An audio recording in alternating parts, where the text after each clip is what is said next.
You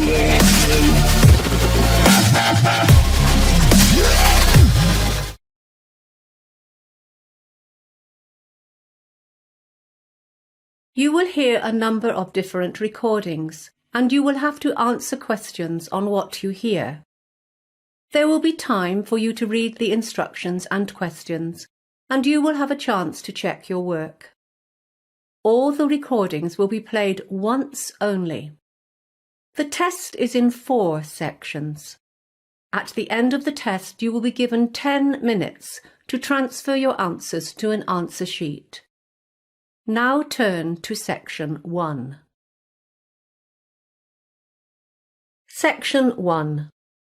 You will hear a telephone conversation between a representative of an internet provider service and a man who wants to get a new password. First, you have some time to look at questions 1 to 7.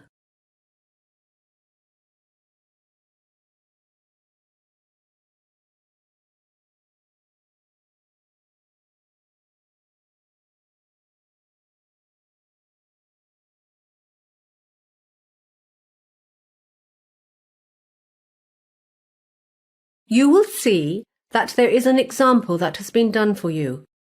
On this occasion only, the conversation relating to this example will be played first. Good evening, this is WebNet and you're speaking with Natasha. How can I assist you today? Hello, Natasha. I tried to log into my WebNet account yesterday and I realised I'd forgotten my password. Are you able to help me with that? The person answering the call says her name is Natasha, so Natasha has been written in the space. Now we shall begin. You should answer the questions as you listen because you will not hear the recording a second time. Listen carefully and answer questions 1 to 7.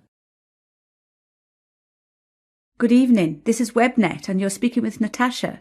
How can I assist you today? Hello, Natasha.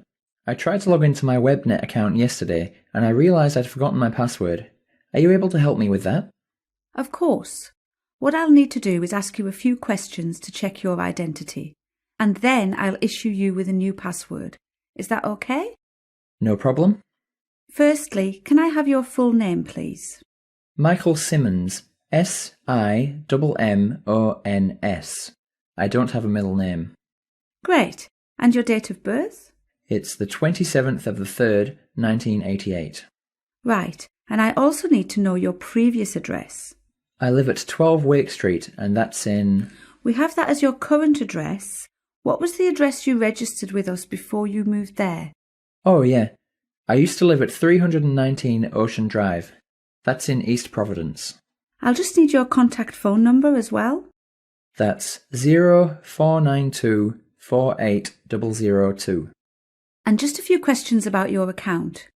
Do you know what your current data allowance is? I upgraded to the Gold account not long ago, so it's unlimited. Yes, unlimited data. Right, now can you just tell me about your payment plan? Which plan are you currently on? Do you know?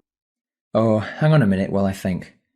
Yes, I started off with a 12-month automatic renewal, but a few months ago I switched to the 24-month plan. That's fine. Now, when you first registered for WebNet, you selected 2 secret questions and provided us with the answers. In order to issue you with a new password, I need you to answer those questions for me. Firstly, what is your mother's maiden name? My mother's name is Sarah. That's Sarah with an H. That sounds like her first name. We're looking for her maiden name. That's her family name before she was married. Oh, sorry, I misheard. It's, White. White as in the colour? Yes, that's right. Now, the other question you chose to answer, what was your first pet? The first pet I ever had? Yes. It was actually a goldfish. That's what it says on your file. OK, that's all done for you, Mr. Simmons. I've sent you a generic password, which should arrive in your email box within a few minutes. I'll just make a note of the date, 30th of June. When you log in, I suggest you go to the Members Details section on the website and change it to something you're going to remember. Wonderful, thanks. Before you hear the rest of the conversation, you have some time to look at questions 8 to 10.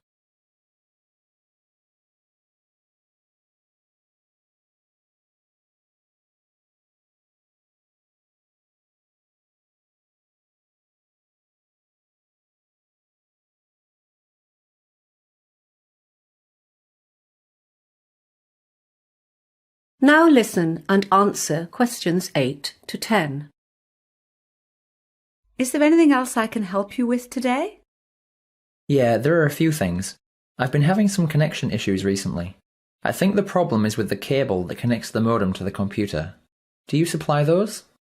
You need a new cable. Not a problem. I'll arrange for that to be sent off tomorrow. Thanks. Also, I'm currently signed up for 3 of your services: home phone, mobile and broadband. I use the internet a lot, on my computer and on my mobile, but to be honest, I never use the home phone and I don't see why I should keep paying for that plan. Would you like me to cancel that home phone for you? Yes please, if you wouldn't mind. Done. Is there anything else? Yes, just one last thing. Do you offer any antivirus products? Yes, we have one which offers full protection against viruses, spam and identity theft, which is useful if you're doing any online banking and that kind of thing. It's called the Security Pack. Sounds perfect. Sign me up for one of those, please. And we've got another one. It's called the Parenting Pack. It prevents your children from accessing harmful websites and downloading things they shouldn't. I'm not so worried about that anymore. Both my children are adults and have left home. So, just the security pack, thanks. That's everything. That is the end of section 1. You now have half a minute to check your answers.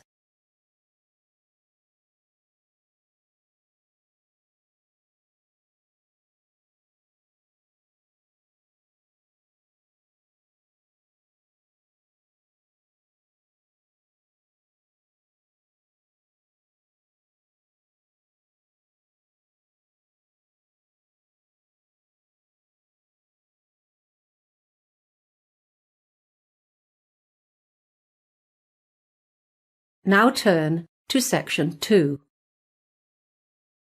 Section 2.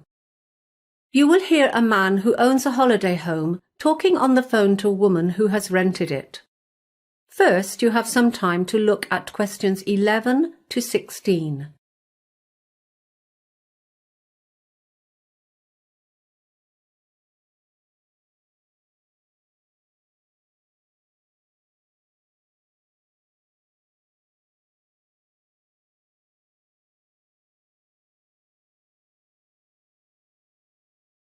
Now listen carefully and answer questions 11 to 16.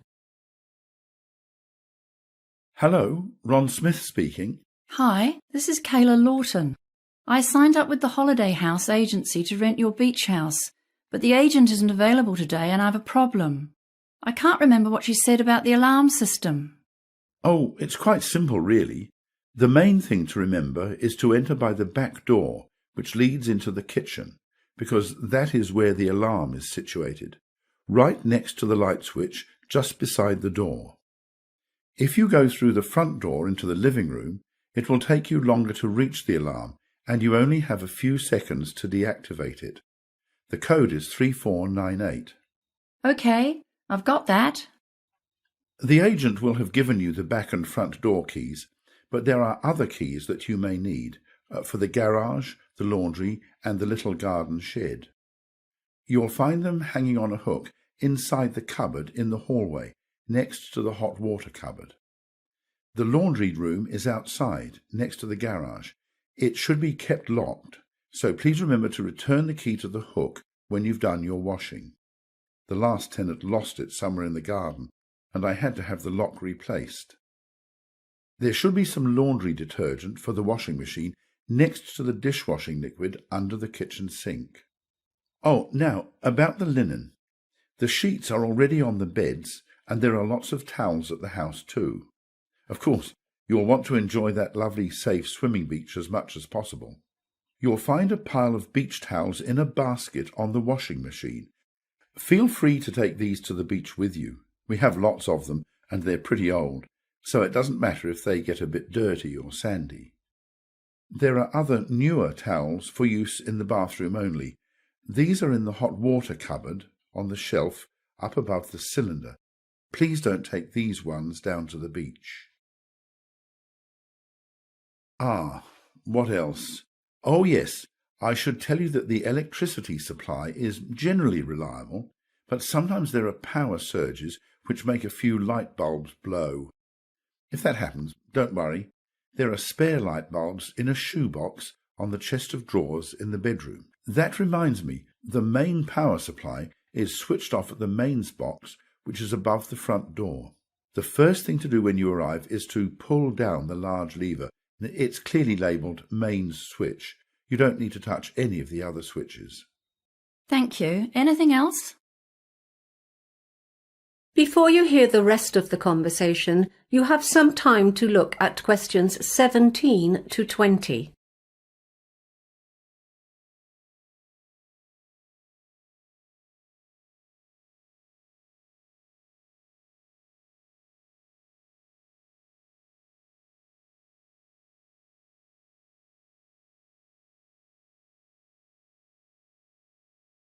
Now listen and answer questions 17 to 20.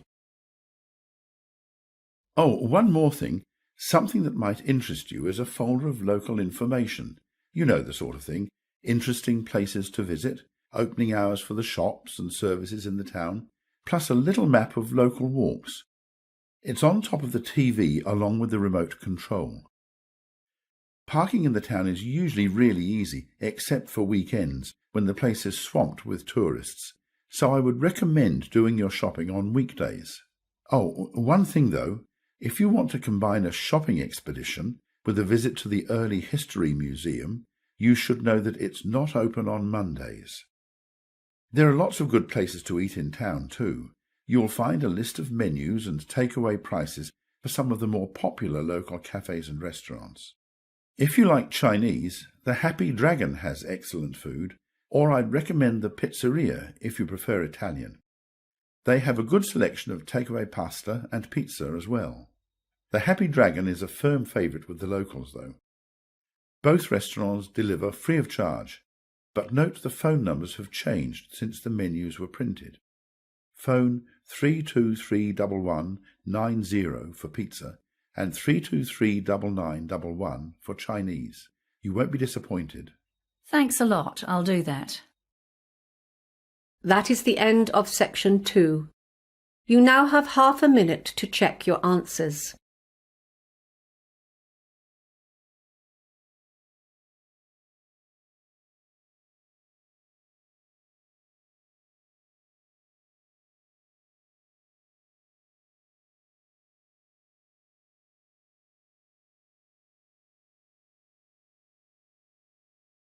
Section 3.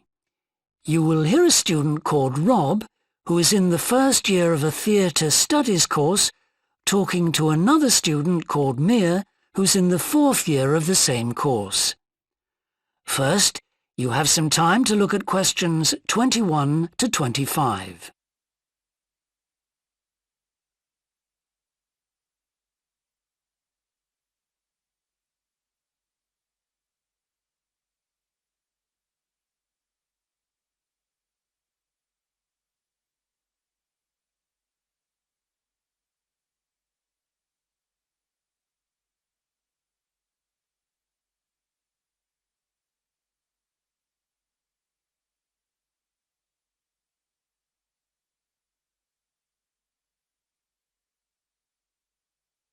Now listen carefully and answer questions 21 to 25.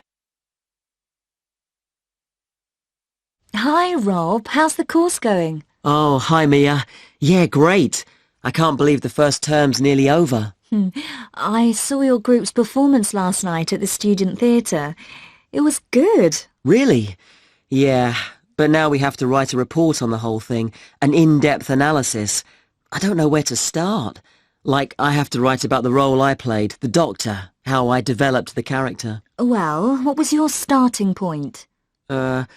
My grandfather was a doctor before he retired, and I just based it on him. Okay, but how? Did you talk to him about it? He must have all sorts of stories, but he never says much about his work, even now. He has a sort of authority, though. So, how did you manage to capture that? I'd visualise what he must have been like in the past when he was sitting in his consulting room listening to his patients. Okay, so that's what you explain in your report. Right. Then there's the issue of atmosphere. So in the first scene we needed to know how boring life was in the doctor's village in the 1950s. So when the curtain went up on the first scene in the waiting room, there was that long silence before anyone spoke. And then people kept saying the same thing over and over, like, cold, isn't it? Yes, and everyone wore grey and brown and just sat in a row. Yes, all those details of the production.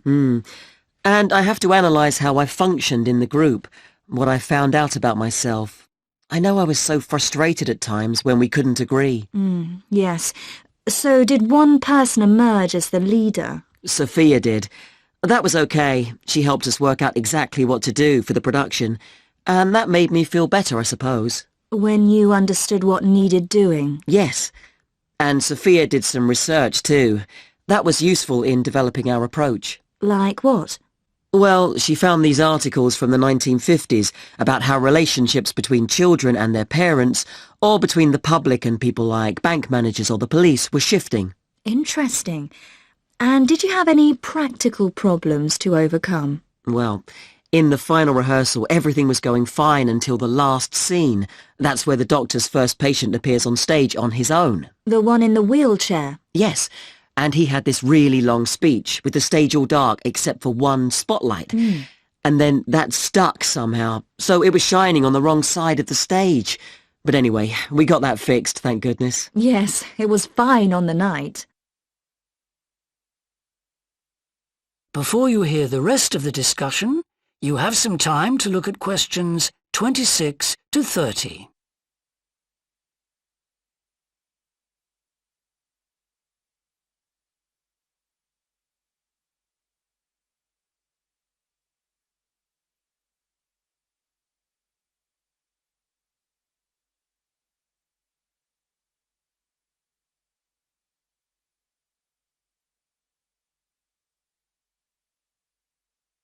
Now listen and answer questions 26 to 30. But while you're here, Mia, I wanted to ask you about the year abroad option. Would you recommend doing that? Yes, definitely. It's a fantastic chance to study in another country for a year. I think I'd like to do it, but it looks very competitive. There's only a limited number of places. Yes. So, next year, when you're in the second year of the course, you need to work really hard in all your theatre studies modules. Only students with good marks get places. You have to prove that you know your subject really well. Right. So how did you choose where to go? Well, I decided I wanted a programme that would fit in with what I wanted to do after I graduate. So I looked for a university with emphasis on acting rather than directing, for example. It depends on you. Then about 6 months before you go, you have to email the scheme coordinator with your top 3 choices. I had a friend who missed the deadline and didn't get her first choice, so you do need to get a move on at that stage. You'll find that certain places are very popular with everyone. And don't you have to write a personal statement at that stage? Yes. Right. I'll get some of the final year students to give me some tips. Maybe see if I can read what they wrote. I think that's a very good idea. I don't mind showing you what I did. And while you're abroad, don't make the mistake I made.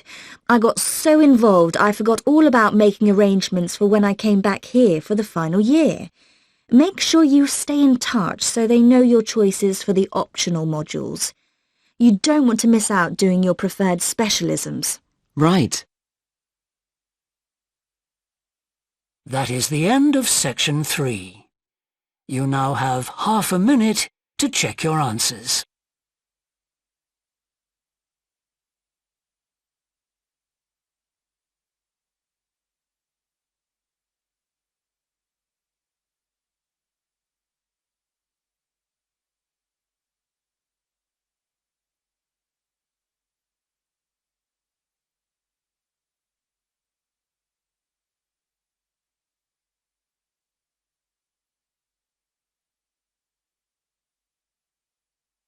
Now turn to Section 4.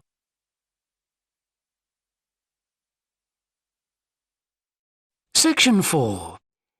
You will hear part of a lecture about leadership introducing a theory called self-regulatory focus theory. First, you have some time to look at questions 31 to 40.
Now listen carefully and answer questions 31 to 40.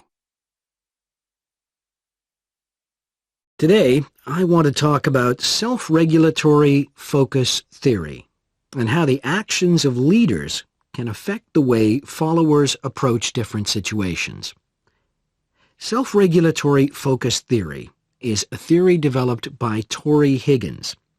He says that a person's focus at any given time is to either approach pleasure or avoid pain.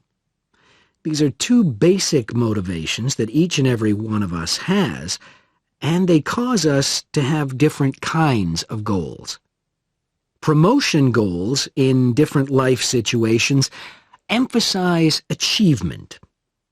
Prevention goals are oriented towards the avoidance of punishment.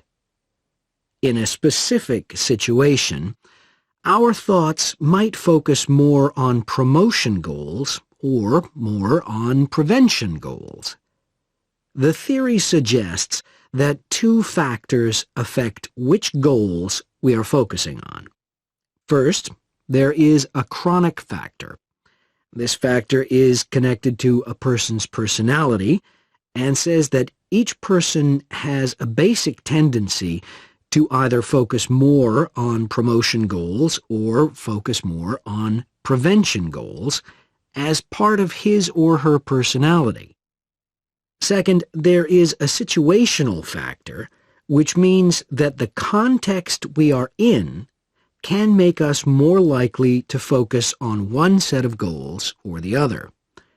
For example, we are more likely to be thinking about pleasure and to have promotion goals when we are spending time with a friend.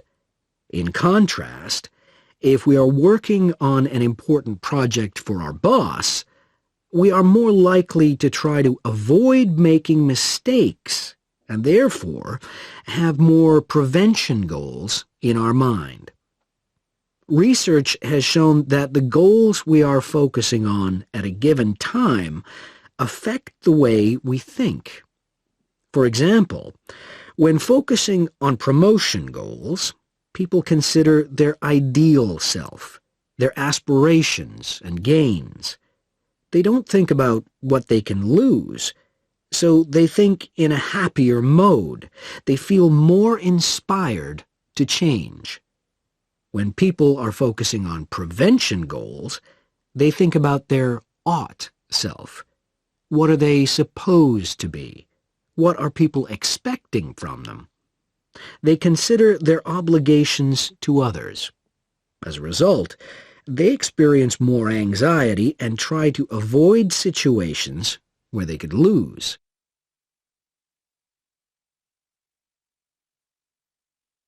Now that I have talked about the two focuses and how they affect people, I want to look at the idea that the way leaders behave, or their style of leading, can affect the focus that followers adopt in a specific situation.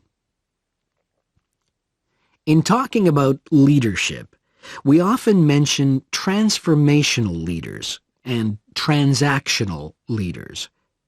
Transformational leaders, when interacting with their followers, focus on their development. In their words and actions, transformational leaders highlight change. Their speech is passionate and conveys a definitive vision.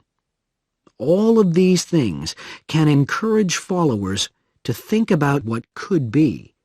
In other words, they inspire a promotion focus in their followers. In contrast, transactional leaders focus on developing clear structures that tell their followers exactly what is expected of them. While they do explain the rewards people will get for following orders, they emphasize more how a follower will be punished, or that a follower won't get rewarded if his or her behavior doesn't change. In short, they emphasize the consequences of making a mistake. This emphasis will clearly lead followers to focus on avoiding punishment and problems. This is clearly a prevention focus.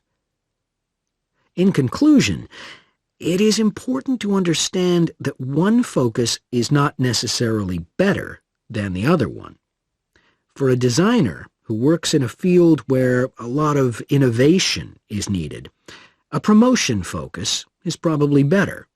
In contrast, a prevention focus, which causes people to work more cautiously and produce higher quality work, might be very appropriate for a job like a surgeon, for example.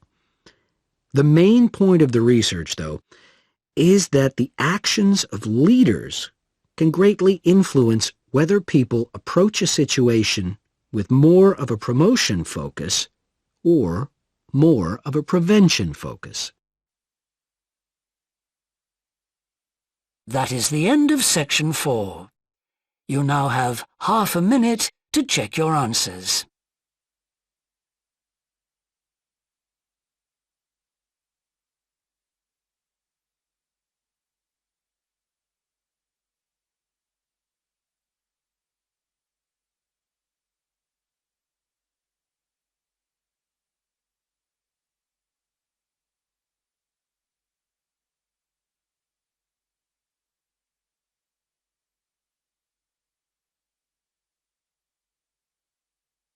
That is the end of the listening test. In the Ielts test, you would now have 10 minutes to transfer your answers to the answer sheet.